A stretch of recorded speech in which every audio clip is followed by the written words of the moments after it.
사건대장 시간이 돌아왔습니다. 오늘도 경기대 범죄심리학과 이수정 교수, 손수호 변호사 두 분 나왔습니다. 어서 오십시오. 안녕하세요. 네, 안녕하세요.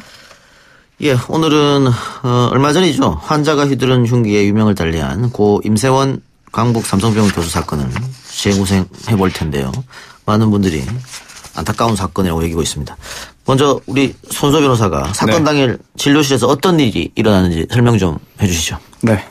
작년의 마지막 날입니다. 12월 31일 오후 5시 40분경에 발생했어요. 고 임 교수가 일하던 그 병원에서 이제 외래 진료를 보고 있었습니다. 그런데 양극성 정동장애, 조울증을 앓고 있던 박모 씨가 1년 만에 찾아왔고요. 당시 예약도 없이 왔습니다. 하지만 임 교수가 진료에 응했는데요. 그런데 사건이 불과 10분 만에 아주 급박하게 진행이 됐습니다.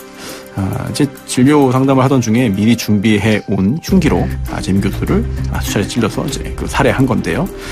당시에 그 영상 자료를 보면은 진료실에 들어간 지 15분밖에 되지 않았는데 그때 임 교수가 진료실 밖으로 이제 뛰쳐나오는 모습까지 나왔거든요. 당시 임 교수가 이제 간호사들에게 빨리 피하라고 후리치고 본인이 또 자리를 피했습니다만 이런 변을 피하지 못했고요.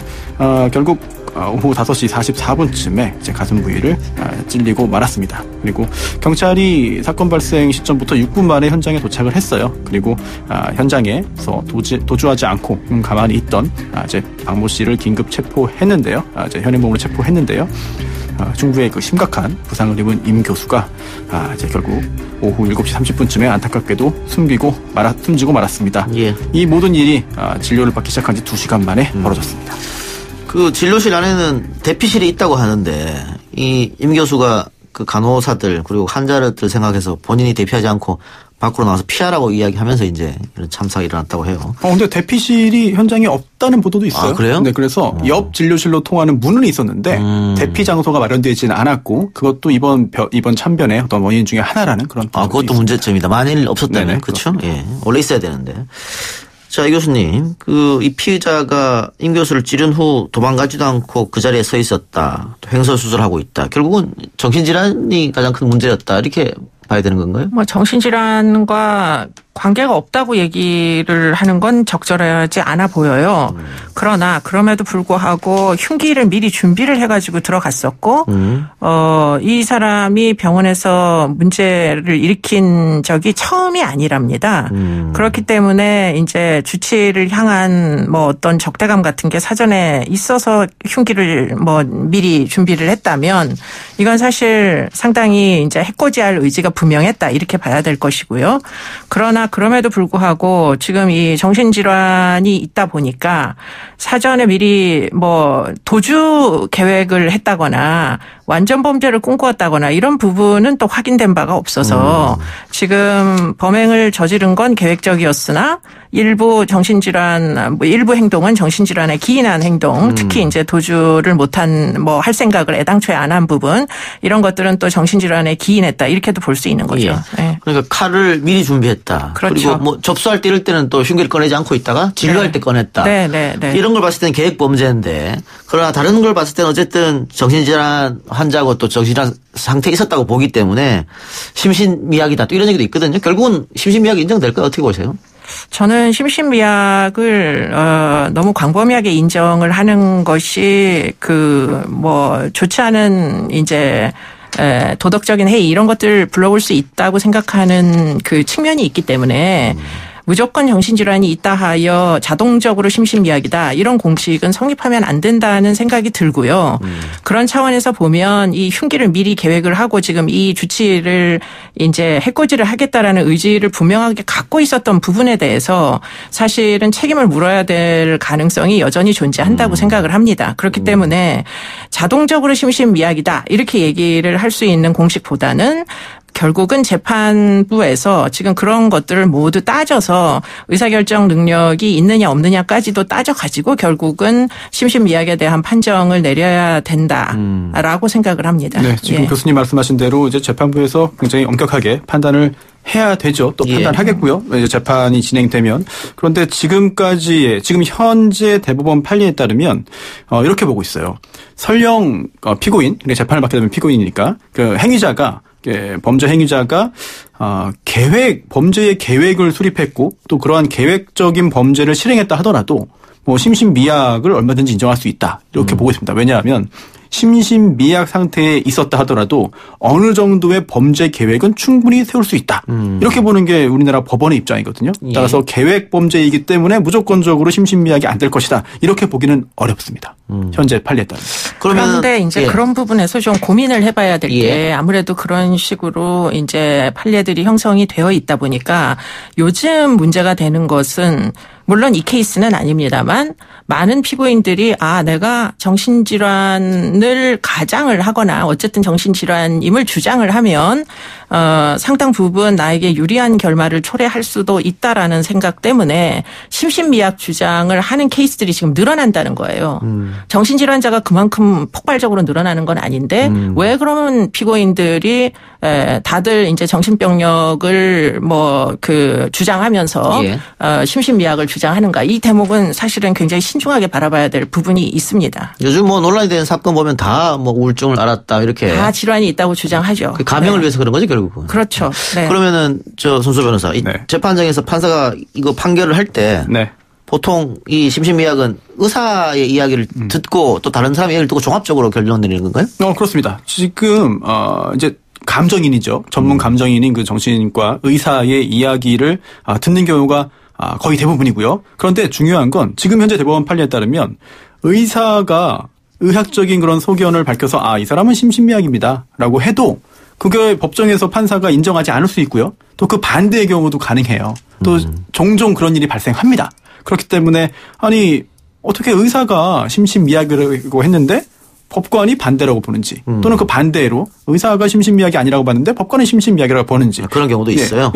그 수치로도 상당수가 있어요. 그런 경우가 통계도 있습니다. 그렇기 때문에 그 많은 분들이 약간 좀 혼란에 빠지는 것 같고 또 하나는 심신미약 여부, 심신상실 여부를 판단함에 있어서 굉장히 다양한 요소를 고려합니다. 좀 전에 그 이동현 작가가 지적한 대로 전문 감정인 그 의사의 그 의견뿐만 아니라 앓고 있는 그런 그 정신 질병의 종류, 정도, 또 실제로 했던 그 범죄 행위의 동기, 원인, 경위, 수단, 모양 등등, 그리고 또 증거인멸이나 공작의 유무라든지 또 범행 전후의 상황, 기억의 유무 정도. 그리고 중요한 게 의사한테만 맡길 수 없는 부분이 있어요. 왜냐하면 재판을 받을 때 직접 보거든요. 판사들은. 재판을 받을 때 어떤 태도를 보이느냐. 실제로 정말 물론 재판받을 당시를 가지고 판단할 수는 없지만 재판받을 당시 여러 가지 모습을 보면서 그걸 바탕으로 해서 행위 당시도 추정할 수 있는 거거든요. 이런 것들을 종합적으로 봐서 법원이 독자적으로 판단할 수 있다는 게 현재 대법원 판례입니다. 예. 그 강서구 PC방 살인 사건 피해자 김성수 씨, 그 대부분의 법률가들이 이 사람은 심신미약으로 인정되지 않을 것이다 이렇게 얘기하더라고요. 우리 그걸 관련해서 우리 문자도 지금 9193님께서 이수정 교수님 PC방 살인 김성수와 이번 피의자의 공통점이 있을까요? 이런 질문 주셨는데. 그러니까 일단은 공통점도 있고 일단은 정신장애이다. 그죠? 등급을 받을 수 있는 정신질환이 있다라는 거고 그리고 또 한 가지의 공통점은 상당히 우발성을 이제 주장을 하는 거죠. 그런데 문제는 뭐냐면 이제 PC방 사건 같은 경우에는 인정이 안 됐습니다. 우울증이었어요. 그런데 이번 사건의 경우에는 조울증인데 지금 이 조울증만 있었던 게 아니라 양극성 정동 장애만 있었던 게 아니라 이 사람이 피해망상이라는 게 있었어요. 피해망상이 있을 경우에는 사실은 이제 일종의 의사결정 능력상에 충동 조절이 잘 되지 않는 그런 문제가 있을 수가 있어요. 그렇기 때문에 그와 같이 사고장애가 심한 사람들에게 과연 형사 책임을 100% 물을 수 있을지는 이제는 법정에 가서 따져봐야지 되는 측면이 있는데요. 지금 김성수 같은 경우에는 정신감정, 법무병원에서 정신감정을 해가지고 중증 우울증이라고 나왔으나 그러나 책임을 경감해주지는 않았습니다. 재판부에서. 그런데 이번에도 똑같은 절차를 아마 적용할 걸로 보여요. 공주에 있는 법무병원으로 보내서 감정을 한 달 정도 받게 할 것인데 그런데 지금 이 피고인 같은 경우에 사실은 조현병을 진단을 받았던 사람은 아닙니다. 그런데 지금 수사기관에서 어떤 종류의 주장을 하고 있느냐면 머릿속에 폭탄이 들었다. 내 폭탄이. 그렇기 때문에 그 폭탄 때문에 제거해달라고 갔는데 제거를 안 해줘서 자기가 주치의를 공격을 한 거다. 이런 식으로 지금 주장을 하고 있는데 그건 전형적으로 조현병의 증상이거든요. 그렇기 때문에 이것이 정말 경험하는 증상인지 아닌지 아이고 죄송합니다. 이게 제 전화인가 봐요. 그럴 수 있죠. 생방송 중에. 네. 예. 그러니까 그런 이제 그 조현병 증상이 실제로 경험을 하고 있는지 아니면은 지금 형사 책임을 조각받기 위해서 지금 그러는지. 과도하게 증상을 뭐 과잉으로 보고하는지 이 부분을 감정을 받아야 된다는 거죠. 면밀히 봐야 되는데 네. 최근에 이 조현병을 겪었던 사람은 정신질환 병력이 있는 사람들에 의한 이 살인 사건이 많이 일어나다 보니까 그 정신질환 환자들이 모두 잠재적 범죄자인 것처럼 그렇게 이제 인식되는 것도 많아요. 근데 우리는 그거는 반드시 경계해야 될 것 같습니다. 그거는 정확히 따져봐야 됩니다. 왜냐하면 아닙니다. 그렇죠. 예, 정확히 얘기하자면 0.04%만이 그 전체 범죄 중에서 조현병을 앓고 있는 범죄자 중에서는 기껏해야 0.04%밖에 통계상 안 돼요. 완전 무의미한 거네요. 그렇죠. 0.04%는 거의 랜덤 확률이거든요. 그렇기 때문에 이건 전혀 의미가 없습니다. 두 가지 측면 다 봐야 될 것 같아요. 전체 범죄 건수 중에 이런 정신질환자들의 범죄 건수가 어느 정도 그 비중인지 어느 정도 부분을 차지하는지 이것도 사실을 봐야 되는데 이건 크지 않아요. 크지 않습니다. 그리고 두 번째는 전체 정신질환자 중에 이런 그 강력 범죄로 이어지는 확률이 어느 정도냐 이것도 높지 않아요. 그런데 왜 많은 분들이 이렇게 정신질환자의 범죄에 대해서 더 놀라고 더 공분하고 더 걱정하는가? 뭐 제가 이거를 심리학적으로 분석을 한 건 아니지만 여러 가지 요인 중에 하나는 이런 걸 것 같아요. 이게 동기가 뚜렷하지 않다. 왜냐하면 뭐 금전적인 부분 또는 치정, 기타 일반 정상적인 경우에 그 범죄에는 동기가 있기 마련입니다. 뭐 사회 불만도 동기는 되니까요. 그런데 그게 아니라 그냥 막연히 나만의 그런 그 망상으로 인해서 다른 사람에게 무차별적인 범죄를 저지른다? 이런 경우가 많지 않더라도 일반적인 다른 평범한 경우보다 오히려 더 적다 하더라도 일반적으로 그 국민들이 느끼는 그런 그 불안감을 더 클 수밖에 없거든요. 네, 그런 부분도 있는 것 같아요. 이번에 고인이 된 임세원 교수도 그 부분에 대해서 굉장히 생전에 지적을 많이 했던 것 같은데 본인도 우울증을 앓았고 또 뭐 스스로 목숨을 끊으려는 시도도 했었다 이런 얘기도 밝혔고요. 또 이 정신질환자들에 대한 낙인 찍기로 환자들이 제대로 치료받지 못하는 것을 가장 우려하기도 했고 유가족은 임 교수의 유지대로 이번에 조의급으로 들어온 돈을 정신질환자들이 편견과 차별 없이 치료받는데 다 써달라며 기부도 했고 말이죠. 그런 건데 문제는 이 정신질환자에 대한 체계적인 관리 시스템이 부족한 건 아니냐. 이 부분은 정부가 좀 신경 써야 되지 않느냐 이런 지적은 있어요. 네, 뭐 관리 시스템이 현저히 부족한 문제는 그렇기 때문에 지금 이제 경계심 없이 병원을 드나들면서 적절한 치료를 받아야 되는 건 맞는데요. 문제는 지금처럼 그냥 퇴원한 이후에 아무런 추적을 하지 않고 내버려 두면 어떻게 되느냐. 지금 이제 그 뭐 퇴원을 최근에 한 환자들이 한 5만 4천 명 정도 됩니다. 그런데 그 중에 한 달에 한 번 정도는 와서 약물을 받아가야 돼요. 그런데 자기 발로 본인이 아픈 걸 인정해서 정신과에 가가지고 약물을 받아가는 환자가 3만 4천 명밖에 안 돼요.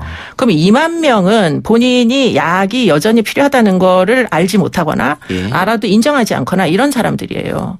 그렇기 때문에 지금처럼 정신과 환자들에 대한 낙인을 염려하면서 그냥 내버려두는 정책이 과연 옳으냐는 사실은 저는 개인적으로는 좀 동의하기가 어렵다. 낙인보다 오히려 이들에게 필요한 약물 처방이나 뭐 치료라는 것을 어떻게든 제공하려고 적극적으로 노력하는 게 사실은 제도의 미비점을 보완을 해서 그런 이제 그 제도를 도입을 하는 게 지금 임 교수 같은 죽음을 막을 수 있다고 저는 개인적으로 생각을 합니다. 예. 그 외국 같은 경우 혹시 어떻습니까? 지금 우리나라는 퇴원하면 추적이 전혀 안 된다고 했는데. 네. 뭐 미국이나 유럽의 경우에 그 전체가 아니고요. 정신질환자 중에 다른 사람에게 그 해를 끼친 그런 그 전력이 있는 경우에는 이제 외래치료 명령을 내리는 그런 제도를 도입하는 국가도 있어요. 그리고 또 치료 대상자로 이제 선정이 되면 꼽히면 전문 인력이 집으로 찾아가서 상담하는 그런 거 관리 등을 하고 있고요. 또 이런 거를 거부했을 경우에는 이제 한 달 이상의 어떤 장기 지속적인 주사제 투여 등의 강제 조치도 취할 수 있도록 하고 있는데 일단 사회적인 공감대가 반드시 필요할 것 같아요. 이런 제도를 도입한다 하더라도. 왜냐하면 이게 잠재적인 범죄자로 본다라는 그런 반발을 불러일으킬 수가 있거든요. 따라서 어느 정도의 수준을 대상으로 해서 어느 정도 수준의 사람들을 대상으로 해서 어느 정도의 강제적인 조치를 취할 수 있을지 여기에 대한 그런 논의가 뭐 상당 시간 동안 진행되어야만 이런 조치를 도입할 수 있지 않을까 싶습니다. 그런데 이제 이런 부분이 사실은 논의가 그전에도 안 됐던 게 아니에요. 네, 정신보건복지법을 개정을 할 때 이미 이런 논의들이 있었습니다. 많은 사람들이 염려를 하면서. 근데 이게 이제 설득이 안 됐던 이유가 아까도 얘기한 대로 그 낙인의 문제. 그래서 오히려 병원을 가야 되는 사람들이 스스로 낙인 찍힐까 봐 진료를 안 받고 뭐 그런 종류의 이유 때문에 뭐 이제 본인이나 보호자의 동의가 없이 병원에서 퇴원하면서 정신보건센터에 그 개인정보를 이첩을 못하게 만들어 놓은 거예요. 그러다 보니까 퇴원을 한 환자 중에 치료를 꼭 시켜야 되겠다. 치료를 받도록 해야 되겠다라는 적극적인 의견이 있는 보호자가 있는 경우에는 병원을 간단 말이죠. 근데 문제는 혼자 살거나 또는 보호자도 뭐 있기는 있으나 효력을 뭐 그 보호를 못하는 이런 사람들 같은 경우에는 지금 2만 명이 지금 이미 증발했고 그들이 일으키는 범죄가 최근에 지난 5년 동안 발생한 정신질환자에 의한 범죄가 54% 증가했거든요.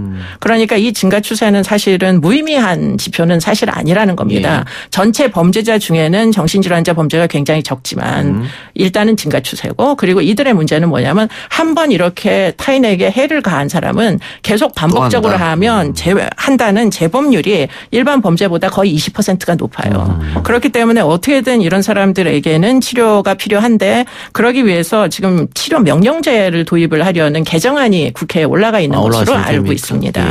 그렇기 때문에 그 치료 명령제를 우리나라의 경우에는 영미법의 경우에는 아까 말씀하신 대로 법원이 그 치료 전담 법원이 있어가지고 법원이 선고를 해가지고 치료 명령을 부과합니다. 그런데 우리의 경우에는 이런 전담 법원이 없기 때문에 지금 그 법에는 지자체의 장이 그것을 정하도록 정신과 전문의 2명의 이제 감정을 받아가지고 필요하다고 판단이 되면 그러면 지자체의 장이 보호자의 동의 없이도 치료를 강제할 수 있도록 이렇게 되어 있다는 거죠. 그 개정안이. 그게 개정안이 통과가 되면 지금 상당 부분 해결이 되는 측면들이 있는 거죠. 어쨌든 이런 정신질환자에 의한 범죄가 증가 추세에 있다고 하니까 또 재범률이 높고 그런데 그 약물 치료라든가 또 입퇴원 치료를 계속 반복하면 나아집니까? 이 범죄를 안 저지를 그렇게 되는 겁니까? 그러니까 질환에 따라서는 완치가 불가능한 질환들도 존재합니다. 그렇기 때문에 계속 관리를 받고 약물을 처방을 받아야 되는데요. 우리나라의 경우에는 지금 이제 정신과에서는 주로 약물 처방을 합니다. 그런데 영미법 국가와 가장 큰 차이가 있는 지점이 어디냐면 상담 치료라는 게 발전이 되어 있지 않아요. 그리고는 이제 많은 정신질환자들이 그냥 상담만 받고 싶어 합니다. 약물을 받는 것까지는 내가 뭐 좀 두려운데 주변에 있는 경계심 없는 이런 좀 턱이 낮은 상담소 같은 데는 방문을 또 많이 하고자 해요. 그런데 그런 이제 제도가 아직은 구축돼 있지 않은 게 이제 퇴원 환자들이 제대로 전달이 안 되도록 하는 전달 체계의 미비점이 존재하는 거죠. 근데 뭐 교수님이 언급해 주셨던 그런 법이라든가 손소 변호사가 아까 소개했던 그런 법들 외국에서 시행되고 있는 우리나라에서 하려면 결국은 또 인력이 부족하다, 재정이 없다. 결국은 글로 가는 거 아니에요? 그럴 가능성도 있죠. 네. 그리고 지금 물론 일반적인 그런 그 정신질환자를 말하는 게 아니라 이게 보호관찰제도도 있어요. 그런데 이게 정말 제대로 어떤 그 재범 우려가 있는 사람들에 대한 그런 관찰이라든지 이런 것들이 이루어지냐 하면 그것도 아니거든요. 인력이 굉장히 부족합니다. 그래서 새로운 제도가 도입된다 하더라도 어떤 예산이나 인력상의 문제가 같이 해결되지 않는다면 사실 제도만 도입해놓고 실질적으로 하는 일은 뭐 그다지 없는 뭐 그런 상황이 발생할 가능성도 있는 거죠. 예산 문제까지는 저는 뭐 그것까지는 제가 잘 모르겠습니다. 그런데 인력은 대한민국의 인력은 전문 인력이 워낙 많아요. 인구도 많고 우수한 인력이 많고 그렇기 때문에 지금 이미 관련 분야가 굉장히 많이 대학에서 이제 전공으로 개설돼 있기 때문에 이것은 시장을 좀 열기만 하면 전문 시장을 조금만 열어주시면 사실은 인력은 단기간 안에 얼마든지 육성할 수 있다는 생각이 듭니다. 우리나라가 이제 성폭력 사건 때도 비슷한 얘기였어요. 그 성폭력 치료나 이런 것들 할 인력이 없다 하여 차일피일 미루다가 어느 날 갑자기 법이 개정이 되고 나서는 순식간에 인력이 지금 개정돼서 성폭력 성폭력 치료 자그마치 500시간까지 지금 시설 내에서 집행하고 있거든요. 그렇기 때문에 결국에는 하느냐 안 하느냐의 문제지 인력이 없으니 법이 통과가 안 된다. 이건 사실은 답이 아니죠. 근데 사실 또 인력도 결국은 인건비의 문제이기 때문에 재정인데 예산과 독립해서 생각할 수는 없고 결국 그 아까 성폭력 관련된 부분도 결국 예산이 투입됐기 때문에 된 거거든요. 이 재정 문제를 생각할 수도 생각해야죠 항상. 그러니까 지금 치료감호소 같은 경우에도 초과 상태고 수용 인원이 그리고 지금 뭐 각 지방자치단체에 있는 정신건강복지센터 여기도 인력이 더 부족한 상태. 인력이 너무 부족하죠. 네. 그래요. 자, 지금 댓글로 많은 분들이 의견 주시고 있는데 이 작가 골수팬 마이클 나에게 마포구 마포대럼 이분들 다 똑같은 의견입니다. 뭔가요? 병원에 진료하러 오면서 흉기를 들고 오는데 금속 탐지기라도 설치해야 되는 것 아닙니까? 미리 경비만 강화했어도 예방할 수 있었을 텐니다. 경비나 경호 강화해야 됩니다. 병원 경호시설 강화돼야 될 것 같아요. 이렇게 글인데 손변 재판하러 법원에 가면은 탐지기 통과하지 않습니까? 네, 통과하고요. 소지품은 그 엑스선 검사 받습니다. 공항처럼 다. 지금 그거를 해달라고 하는 것 같은데?